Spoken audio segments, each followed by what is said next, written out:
Hello, guys.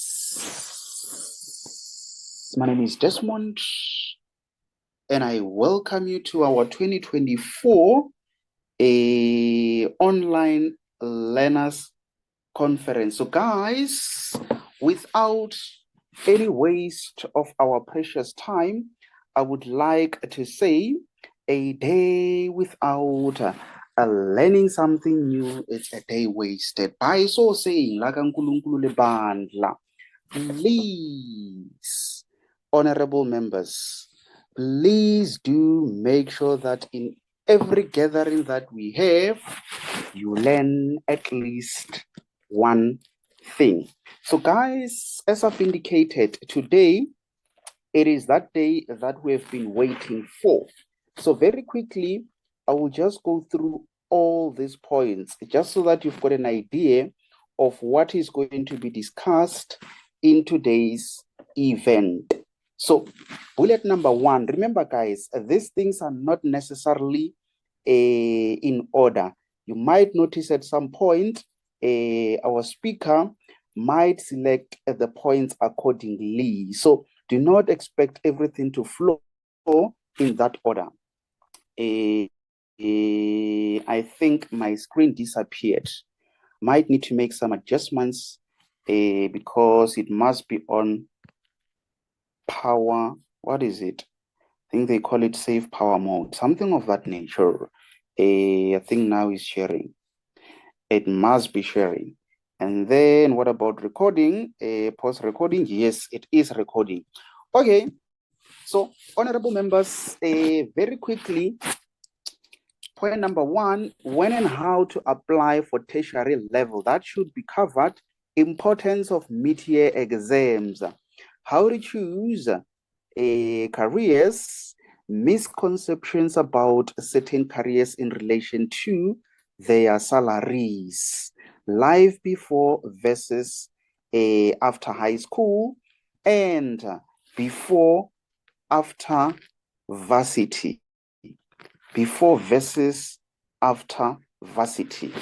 Just it seems like I'm going to have a challenge if I do not sort out this thing now. But one thing for sure, I did forward this in the group. So whatever that I'm reading here, it's exactly what was sent in the group. So let me just quickly update this low power mode. Yes, it's called a low power mode. So let me now share my screen. Let's see, share and then start a broadcast. It must be sharing now. Otherwise, it's fine. Let me just continue on my site and then at a later stage, I will check with you guys if it has been sharing. But in the meantime, you just need to listen, honorable members or members who are honorable. So let's see. What was I reading? A life before versus after high school and a before versus after varsity. Yes, that's what I meant to read. So let's see about college versus university, importance of independence and disadvantages of a dependency. The other thing that we're going to cover is something that has to do with a gap year and also what is well known as a merit bursary.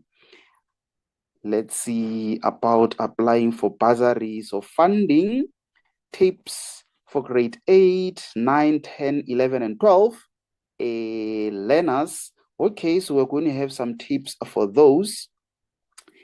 And tips for parents of honorable members. Remember, not just honorable members, but honorable members or members who are honorable.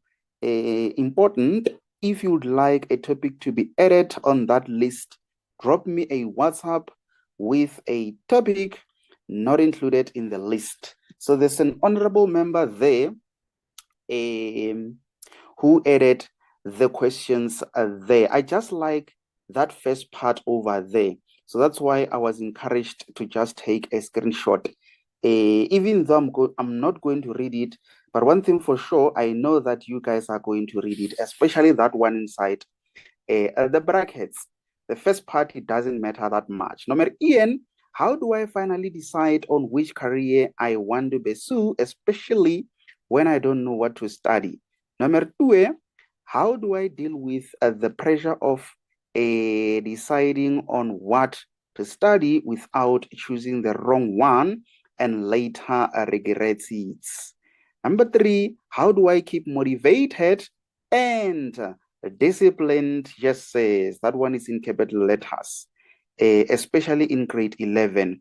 So this is a grade 11 learner who's asking this question. Can I get into, I think that should be university without writing NBTs? The last question was, I have three options, but with each one, there's something wrong with them that makes me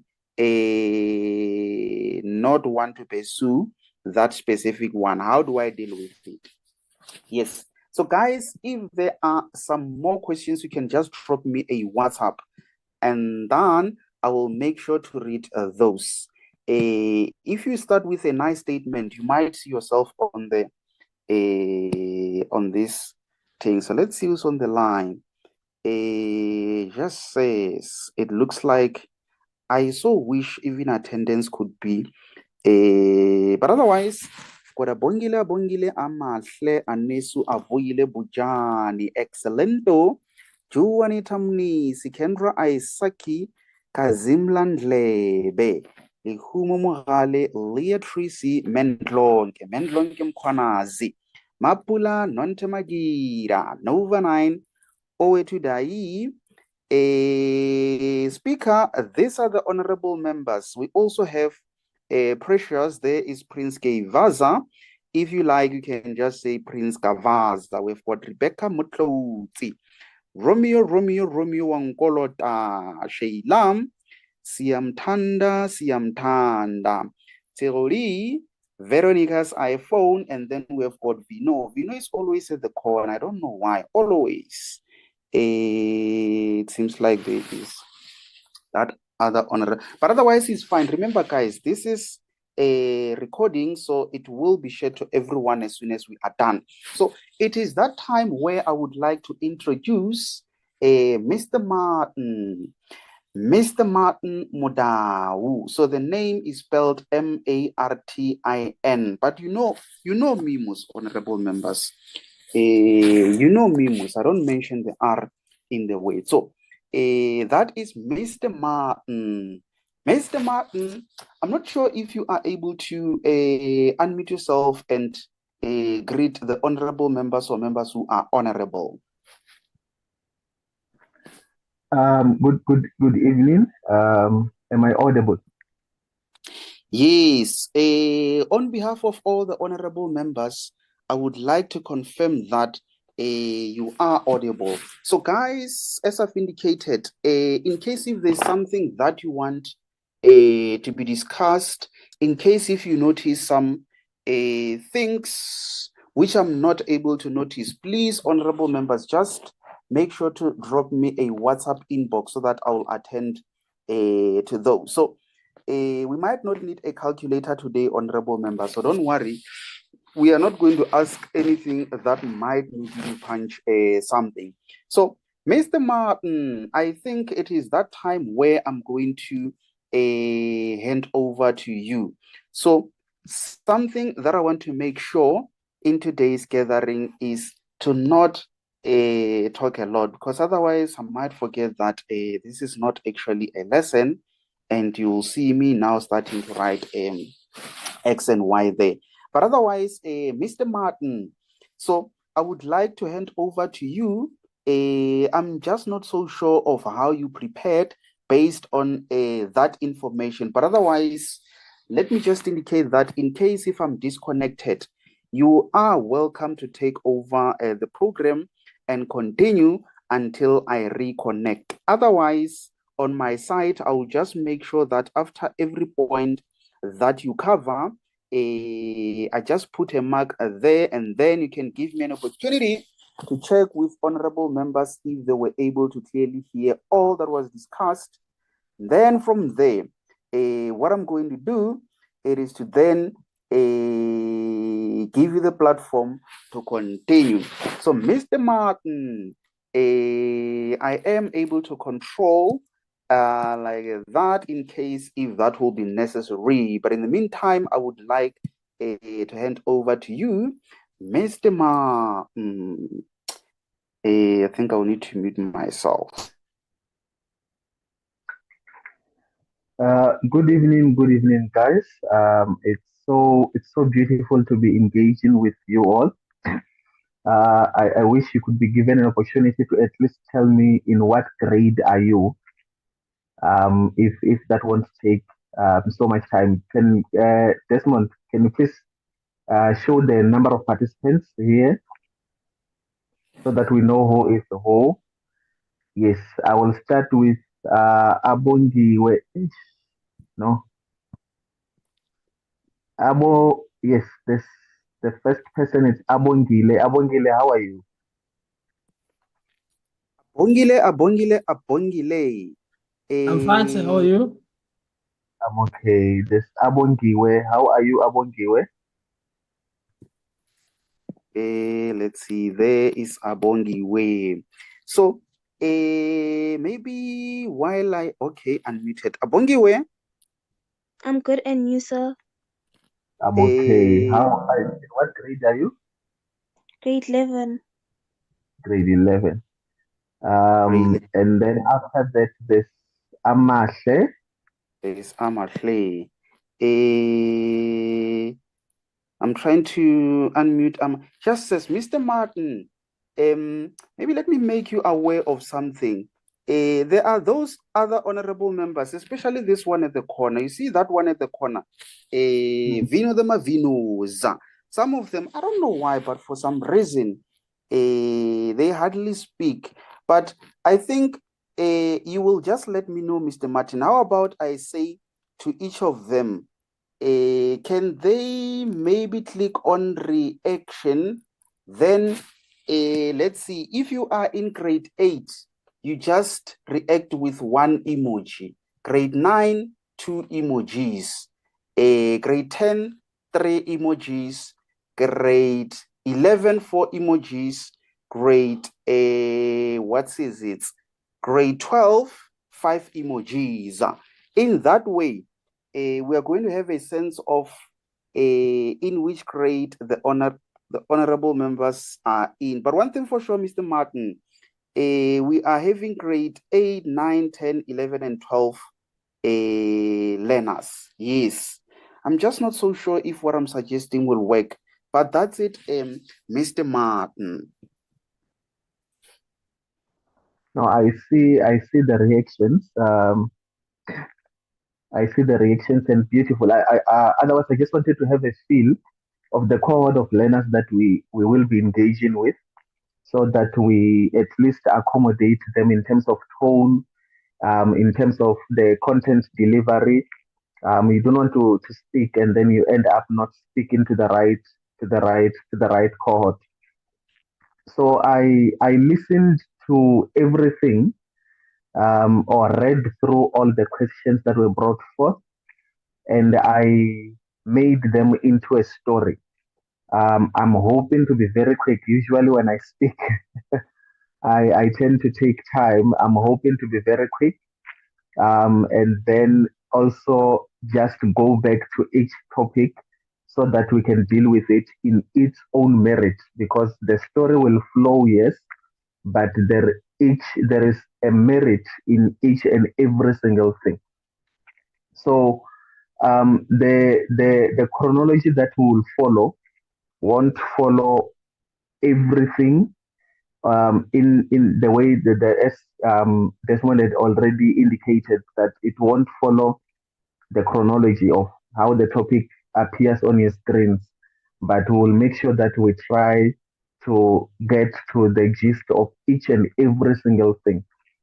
If I'm saying something and I pass by and you do not hear me, please stop me so that I can repeat, because I feel like everything, it's equally as important. Moreover, for a person who is in their high school age and they need to make it through to the university or to the post metric opportunities, not necessarily university, because any opportunity that you might decide to take post metric is equally important. Firstly, let me just give you a background. As indicated, my name is Martin Mudau. I wrote metric about a decade ago, exactly a decade ago, actually. That is to say, 10 years ago from this date. Post my metric schooling, I went to the University of Johannesburg and I did my undergraduate degree. It's called BK, which I did with the University of Johannesburg. Spent beautiful 4 years with the University of Johannesburg there. I then did my postgraduate studies with UNISA. I did a diploma there in total quality management. Beautiful, beautiful time that I spent learning total quality management, the management of people. Post that, I then went back to the University of Johannesburg, where I am doing another postgraduate diploma in primary healthcare. I'm due to write exams in the next 2 weeks. Hopefully, I will then graduate after that. Aspiring to do an MPH, that is Masters in Public Health, or MBA, which is Masters in Business Administration, probably in the next year or so. And I'm currently employed by Gauteng Department of Health in junior management as a quality assurance manager for Subdistrict 1 um, in Tshwane, or formerly known as Pretoria. And my passion for education has always found me with organizations like this very one, in meetings like these ones that we are gathered in for. So I've always been passionate about education. I've always been passionate about mentoring. I am an exec member of an organization called the Bono Foundation, which is an organization that deals with mentorship of students from grade 10 through to grade 12. We apply for them. We bring the gap of varsity life, what varsity life looks like, or post matric opportunities looks like, so that they can at least have a field. And where we have an item called the Cavalier, which is the short for career and varsity life awareness, which is pretty much like the one that we are having today, which gives you the opportunity to digest what you're being taught in class, to digest what you're being told, to digest what you see on the internet, and also to make informed decisions with regards to careers. So I run that organization. We've been in existence for 9 years exactly, to this date. And I also run another organization where I'm a founder and the chairperson, called the TWEC, which is the Teenagers Who Always Care. This organization deals with sexual practices, sexual health to try and combat HIV and AIDS amongst young children, particularly people of your age, because we live in a world where social media teaches us a lot, and if you're not cautious of the information that you grasp, you may end up grasping the wrong information, and you may end up making mistakes that are not only deadly but costly for your life as well. So I think that is the background for my profile. So I want to take you through my high school journey, um, so that you can be able to link all these aspects that we've spoken about and the importance of focus. I will break down again all these points that I will mention and the terms that I will mention at the end when we're dealing with the merit of each, so that you understand and so that you follow with ease, and hopefully you grab something and you take it with and you apply it in your life, and let's hope it will give you positive results. I love the motto that you guys operate in here in this group that says, a day without learning It's a day wasted. So, fast forward through my high school years, I've always known that I personally love to be in the health science faculty. So I knew that I was passionate about health. I didn't want anything to do with engineering. I didn't want anything to do with accountancy. I didn't want anything to do with anything else. If it wasn't health, it had to be law. So the school that I went through, it offered them four streams. You would either be in the agricultural stream, which would cluster agri, math literacy, um, and then life sciences and geography, or you are in the physical science stream, which will go with physical sciences, pure math, um, life sciences, as well as uh, uh, geography, or you are in the history stream, which would encompass history, math literacy, life sciences, as well as geography, or you are in the accounting stream, which would then encompass business economics, accountancy, pure math, um, or there was business and economics. Yes, it wasn't combined. So those are the streams that we were confronted with. And knowing that I loved the two, that would have been health as well as law. Law, particularly because I'm outspoken, I've always thought I would make very interesting conversations in court. So I went to the law class. I went to the history class.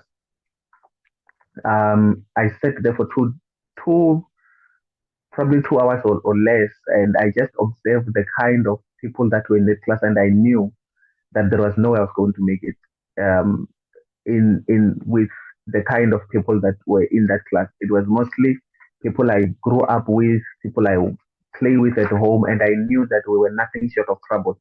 So I wanted to avoid those kind of troubles by all means possible. But I also knew that I wasn't the brightest mind. So I strategically placed myself. I went to grade 12, grade 10B.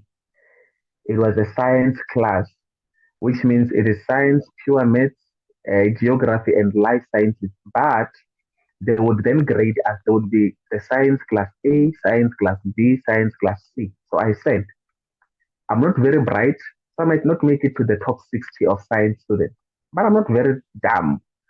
So I don't have to be in the bottom 60 of the science. So I can be in the middle 60. And this is where my journey begins. I then moved to this class.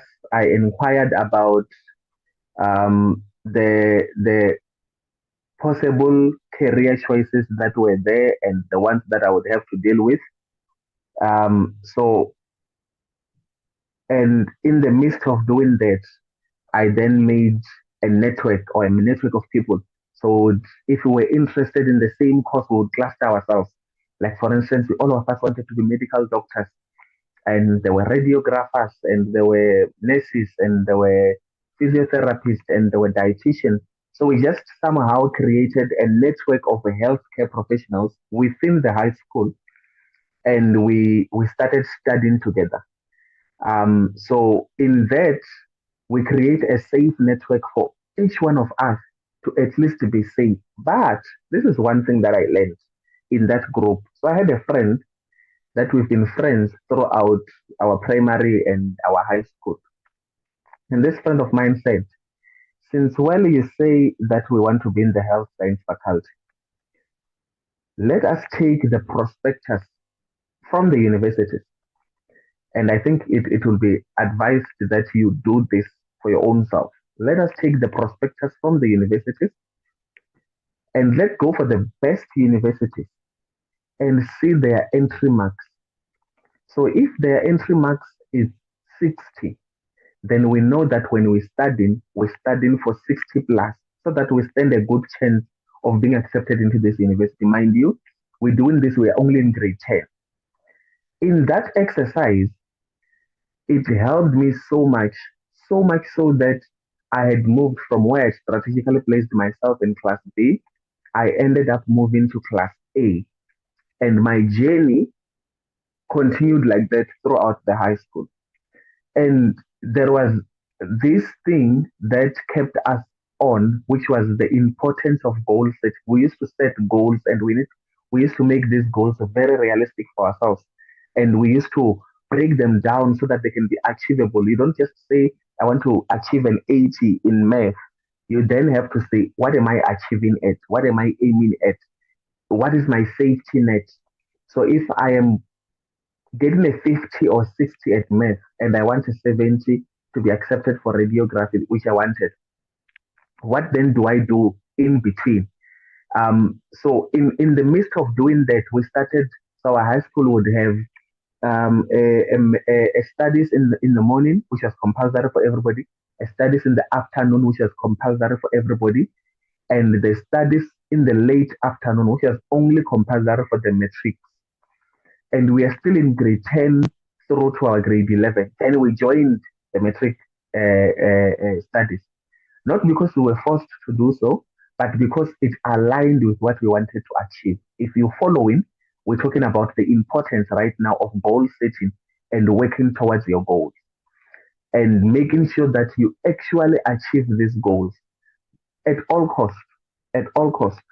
For you to achieve certain things, you need to know what is it that you want, where are you as a person, what are your shortfalls, if any, and what is it that you need to do to be able to achieve that which you need to achieve. I'm going to repeat this.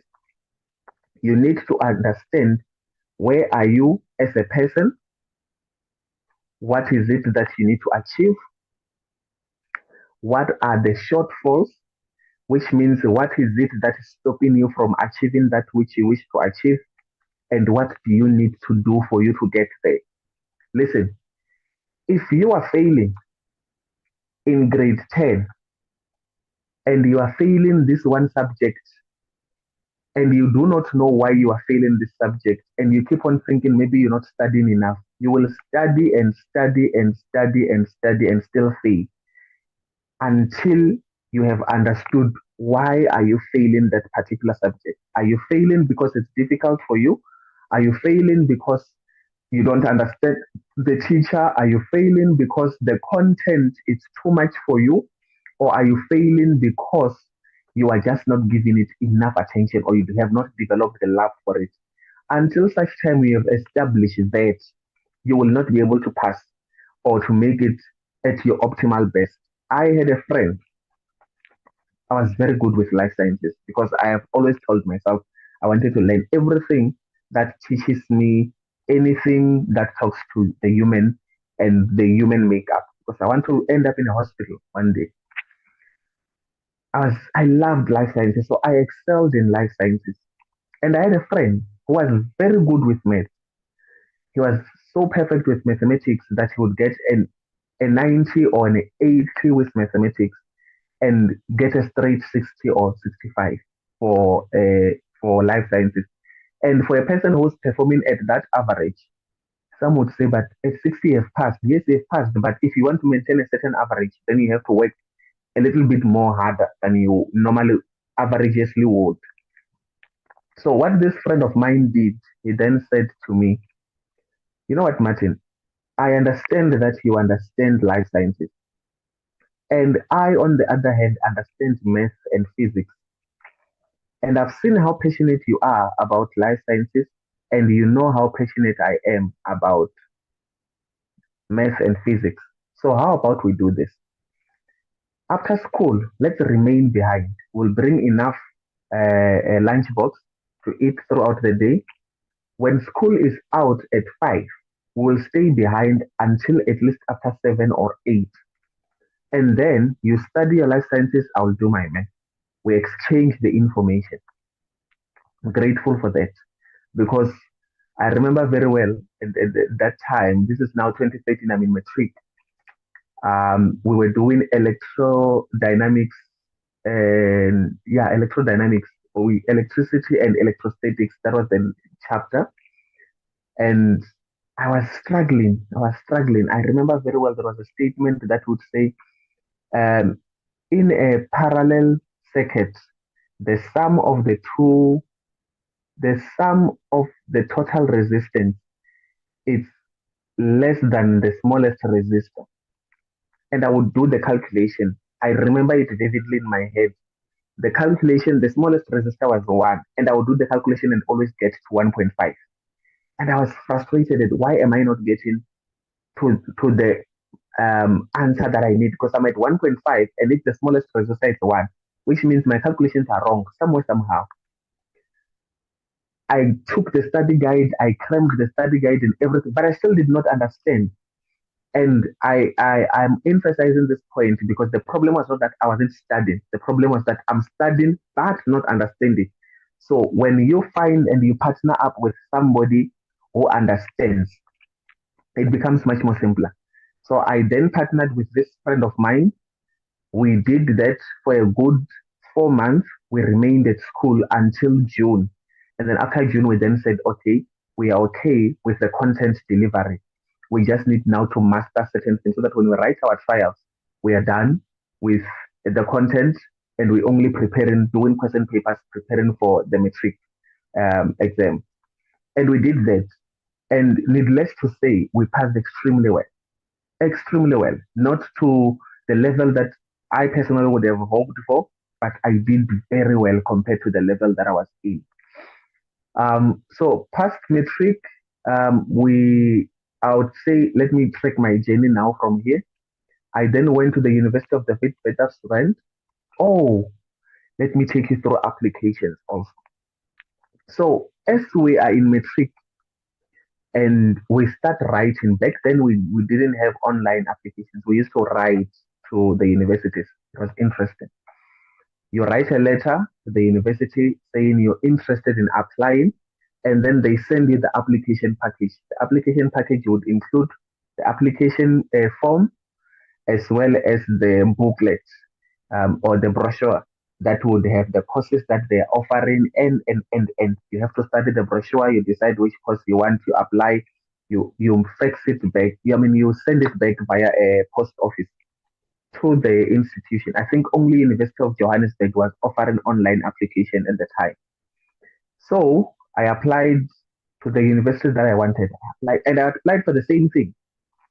My options: medicine, radiography, nursing. Applied at the Vets University. I applied at University of Pretoria. I applied at Medunsa. Um, I applied at the University of Johannesburg. Now, the importance of timeous application is that when you write your exams, you already know where you're going because the university would have started corresponding with you. When you send the application to them, they send you a letter to say, okay, we've received your application. This is your student number. You are provincially selected or you don't meet the criteria, however way. And we then had to write something called the NB test.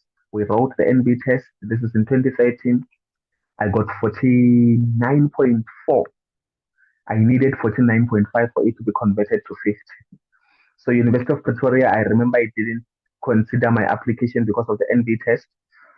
At Medunsa, you had to submit the results after matric. I didn't make it in time to submit those results.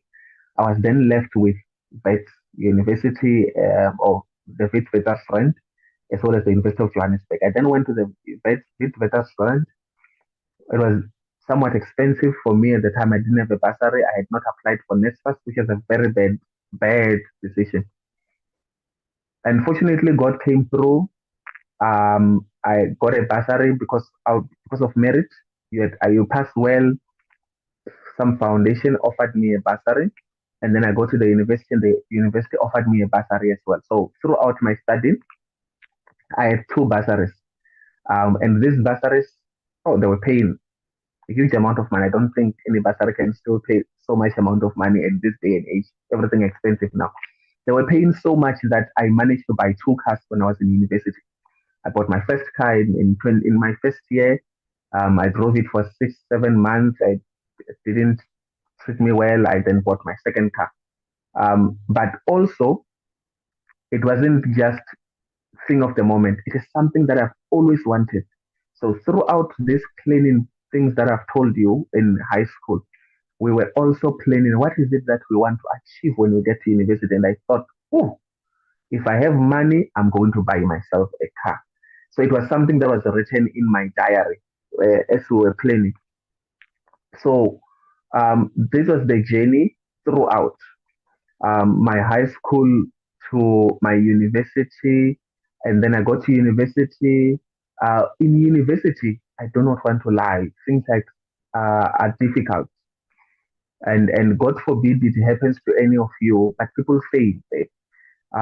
People get rejected. People are excluded. Some are excluded because of finances. Some are excluded because of lifestyle habits. Some are excluded because studying just becomes too much for them and they end up not being able to deal with the pressure. And it doesn't matter whether you are smart or not smart. University, you can only deal with it by discipline. Your smartness, it gives you 40%, but 60% is about discipline. There are people that you will matriculate with, and you get to university and you're like, I'm going to graduate before them. And they will graduate before you, or you graduate before them, yes. After that, they will then come and be masters and they end up being at PhD and professorship, but you are smarter than them, but they are more disciplined. So in university, we need discipline more than smartness. So that is something that I want you to take with before we can then come back and break down everything else. So now let's come back to break these things that I've said into smaller topics that you can take in. But before I move over, I just want to make sure that you've heard everything that I've said and you have comprehended it and you do not have any questions or point of clarity. Because from here, I'll be moving relatively faster.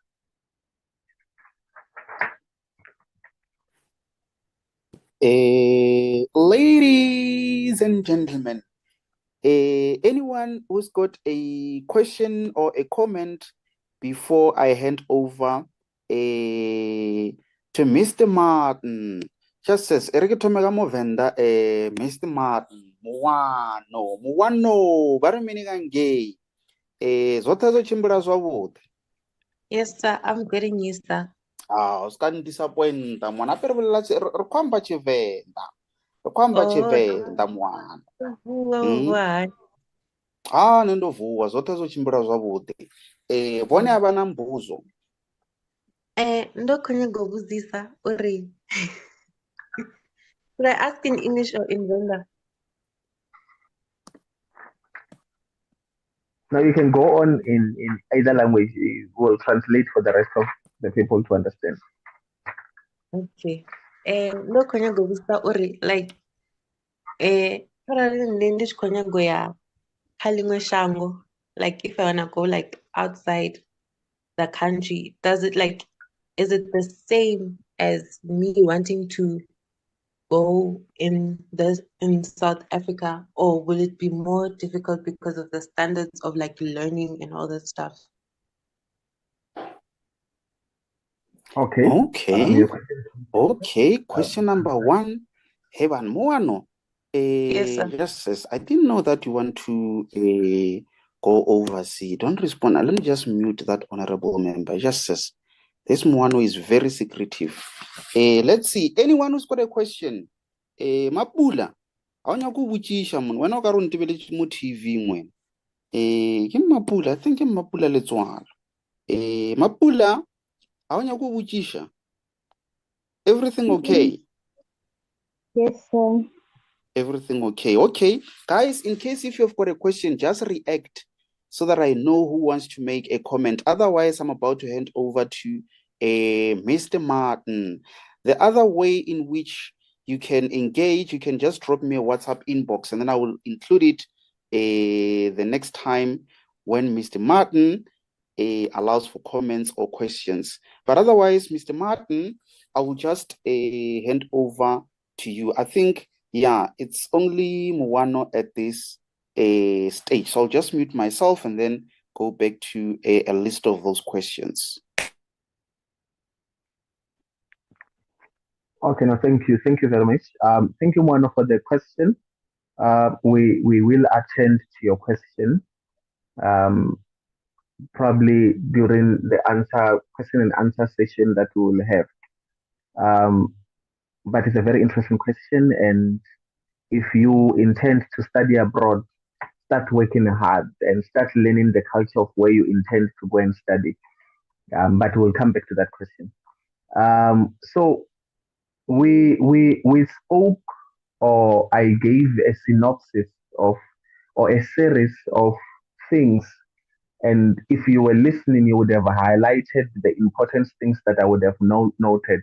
The issue of goal setting, the issue of association with people who are more stronger than you, the issue of applying timelessly, the advantages of applying timelessly, and the challenges that people would face in universities, different challenges for different people, and also uh, that the highlight that emphasizes the career choices or choosing careers. But I'm going to break each topic down and try to give it at least enough flesh for you to make an informed decision. So the first topic that you talk to, or in our screen, says when to apply for tertiary and how does one apply. So if you remember, I mentioned of the time when I was in matric where we used to write to the universities. Now things have changed. Almost every university, with an exception of very few, they would have an online application system. Back then, you had to apply, and then when you get your results, you also had to physically go and hand in your results to the university.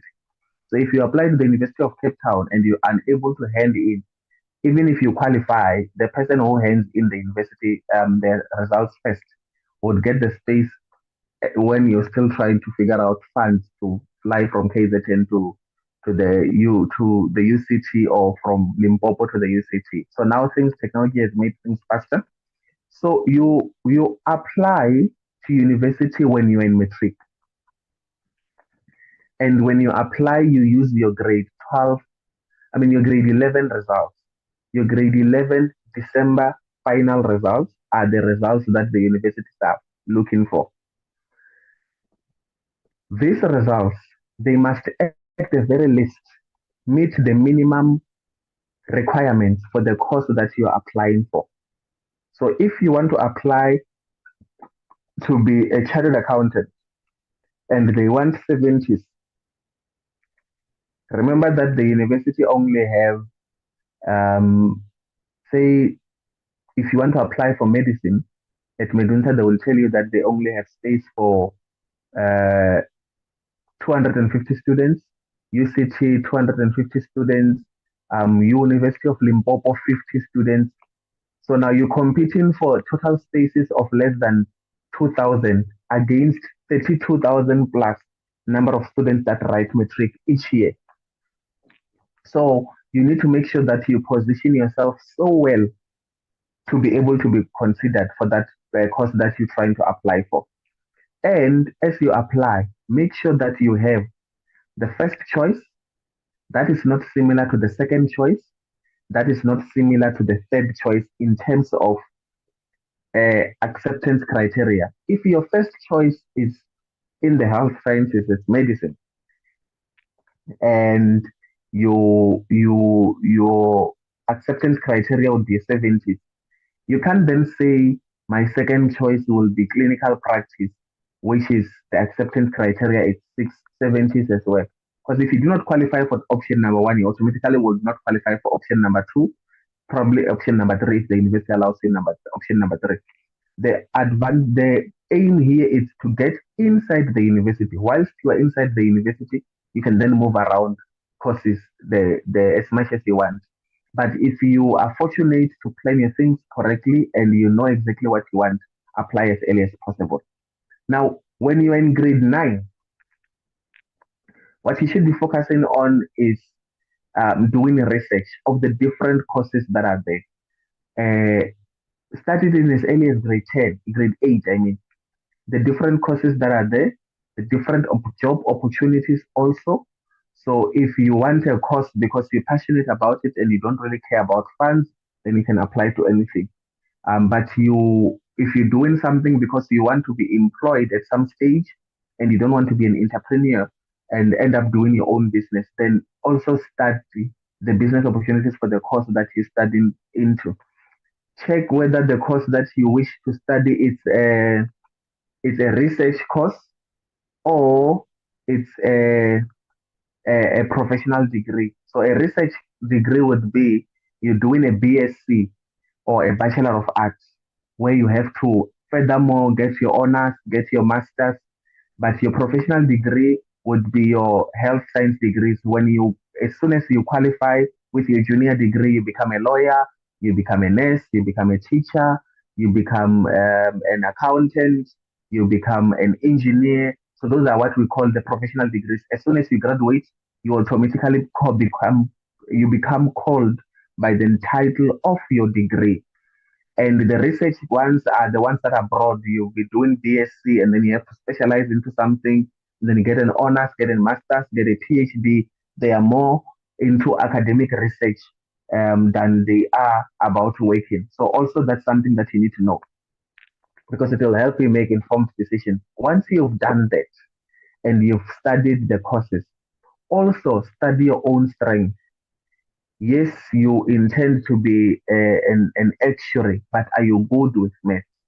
Yes, you intend to be an engineer, but are you good with calculations? Yes, you intend to be a lawyer. Can you build up arguments? Are you good with essay writing? Are you good with comprehension? Can you read theory? Because as a lawyer, you're going to have to read theory. If you're good with maths and you can't do theory, then you will make a very terrible lawyer because we don't need stats, we need facts there in law. So those are the things that you need to be studying in grade 8 and in grade 9. Why then? Because it then helps you into choosing the streams that will best capacitate you to be able to achieve that which you intend to achieve in matric. Because if you want to be a lawyer and you go or if you want to be a nurse, for argument's sake, and you go and do accountancy, then you will not qualify to be a lawyer, I mean, a nurse. And if you wish to study agricultural management, you want to own a farm and everything, and you go and study accountancy, you're going to struggle to convert back into agriculture. Not to say it's impossible, but it's such a huge struggle. So you need to already align yourself and the choices of your career with what you intend to achieve post matric. Then when you get to grade 10, you still have a chance to try and figure out your study strategies. What is it that I'm able to do? What is it that I'm not able to do? What is it that I need to capacitate myself with? In grade 10, when you matriculate already, you already know with your grade 10 results, ask yourself, do I qualify for the course that I intend to study? If not, then you must come to grade 11 with a strategy. If you're struggling with math, you already are going to affiliate with an extra lesson. You already are going to get study guides. You're already going to get the study group that you're going to establish to try and assist you with making sure that you get all those results that you intend to get. By June, when you write your exam, your June results should be so satisfactory that you know that your September and December results, nothing will happen because you've covered or you are content with the strategies that you use it. Because in December in your grade 11, you cannot afford to fumble because this is the results that will secure you space in the university.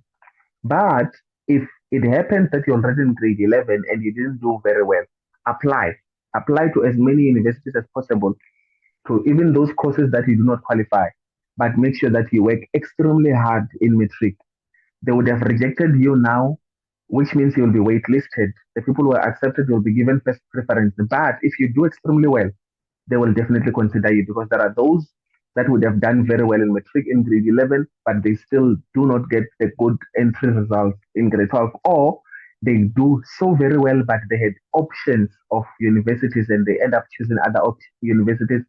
Uh, which means space will open up with other universities. So this is in as far as applying or when to apply. We have answered that. And how to apply, you would then go to the university website. What you need for you to apply is your grade 11 results. It's a certified copy of your ID. It's a certified copy of your parents' ID. It's a proof of residence, and your phone or internet cafe, or your phone with data or an internet cafe, and you will then be able to apply and then upload those documents as required. So if it says the ID number, ID document of a guardian, you will attach your parents' ID. If it says your ID, you attach your ID. If it says your grade 11 results, you attach your grade 11 results. When you're done applying, the university will send you make sure that you get a confirmation email from the university, and remember your student number and PIN, because that student number, should you decide to go to that university, will be your unique identifier for the rest of your life. So you need to remember that student number, you need to remember the PIN to log in as well. So this is with applications. So the importance of media exam, I think I've already touched on it, to say your media exam should at least help you gauge your level of comprehension. You need to be able to say, now that I'm writing my media exam, how well am I doing against my goal? So if you are in media, your junior exams, and you're still struggling with concepts that were covered in March, chances are you're going to carry through to your trials, and in December you're definitely not going to do well. So the media exams are supposed to assist you to to to gauge whether you are ready for your final year exams. And you will not be able to do this if you do not, or you have not mastered your strategy yet. So make sure that you master your strategy at least by the first term. Whatever that you're studying and it works, keep that strategy. If you try something and it doesn't work, move on to another strategy. If you studying alone is a challenge, make sure that you create a group with other people. Instead of being in gossip WhatsApp groups, be in a WhatsApp group where you are um, studying with your colleagues or your friends. There is this thing that we do in metric. We encourage it, yes, but in grade 10, 11, and maybe grade 8 and 9, this is not the time in media for you to be practicing question papers if you're not in metric. This is the time for you to be getting the basics, because these basics are what you're going to use what you're going to apply when you're treating those question papers. However, if you treat question papers and you do not know the basics, if they move one single number, you're going to fail that entire paper because you do not know the basics. Master the basics. Master the basics of exponents. Master the basics of whatever. If it's theory, understand how did it come about for this essay to be this compact? How did it come about for this formula to get to this chapter? How did it come about for this question to be answered in this way? How did it come about for this bridge to be built in this way if you're still doing technology and everything? But you need to master the basics. So throughout the year, read your textbooks, read your notes, ask questions in class, reference with the question papers. Don't treat the question papers as a method of study. Moreover, if you are still in lower grade, because those basics that you're missing are going to affect you greatly and immensely in your metric. So I think we have covered that. The misconceptions about certain careers in relation to their salaries. Oh, so I stay next to a hospital. My decision of becoming a medical doctor was always informed by the fact that I stayed next to a hospital. So you can imagine, my house is literally my home house, my family house is literally 5 minutes away from the hospital, from the Donald Fraser Hospital. So the best cars that I've seen were driven by medical doctors. Your sports cars, you mentioned them, and everything else was shaped by that. If you're from a village where only educators or teachers are driving because everybody else is not employed, you will always think being a teacher is the best thing. If you are from a village or if you are from an area where the taxi industry dominates, you'll always think being a taxi owner is the best thing. If you're from a village where nobody goes to school, you'll always think going to school is a waste of time. So the area that we live in influences first our outlook of life. And secondary to that, the information that we have will always um, have an impact on our outlook of life. So when we were growing up during our matric years, there was an influx of people that were going into engineering, irrespective of what type of engineering it was. As long as you said, I'm an engineer, we've always thought you're going to make millions. You will be driving Mercedes Benz and you'll be okay. But what we did not learn was the uptake of these engineers after they are done with their degrees. So people went to your chemical engineering with very few chemical engineering companies. As a result, the market becomes saturated. We have a lot of chemical engineers and analytical chemistry people who are sitting at home and they're not employed because they didn't study the market. We have back in the days there was ESCOM which was very big, there was Telcom which was very big, and it used to pay people. So when you're thinking I'm going for electrical engineering, you're thinking I'm going to be making millions. But if you do not study your market, you're going to have a problem because now you would have done a degree that is not helpful anymore. There is also in the engineering industry there is something called the geology. People studied that and in numbers, and most of them are unemployed because the mining industry or the mining sector have now declined. As a result, you end up now with a degree that is not, or the uptake of graduates, it's lower because the economy requires very less. So for every 10 graduates or for every 100 graduates, only two would be employed. And I'm citing these statistics. Maybe it's higher, maybe it's lower. But these are some of the careers at the top of my head that I can mention. There are careers that when you're doing your art and culture, they tell you about tourism. The tourism industry in South Africa, it's dead. So if you intend to do that, make sure that you're passionate about it. You have more information, something that sets you apart to back up your passion and desire. Because if you're just going to have a degree and hope for somebody to employ you, then you're going to have a problem. But there is not one single career that is bad, and there is not one single career that will not pay you. Somebody said this to me, and it was very profound that making money is not about the choices of careers that you study, but it is about your ability to make money. You could really very well be an engineer and be broke. You could be a teacher and be broke. And you could be a retailer working at a shop and have so many things to show for it, depending on your skills and what you do that sets you apart. So any career will pay you, but just make sure that you have the skills to back you up. Already start building that portfolio or that profile to ensure that you have the necessary skills to back up your career and your career choices. Prince Gavaza, I think you have a question. You can go on.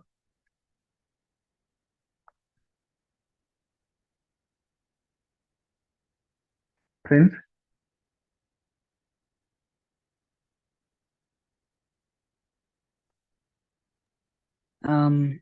Hello, Sir Martin. Yes. My question was about nowadays, people, you see, they are pressuring us into choosing careers according to salaries.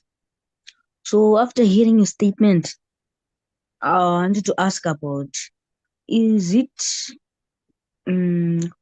if you fall in agriculture,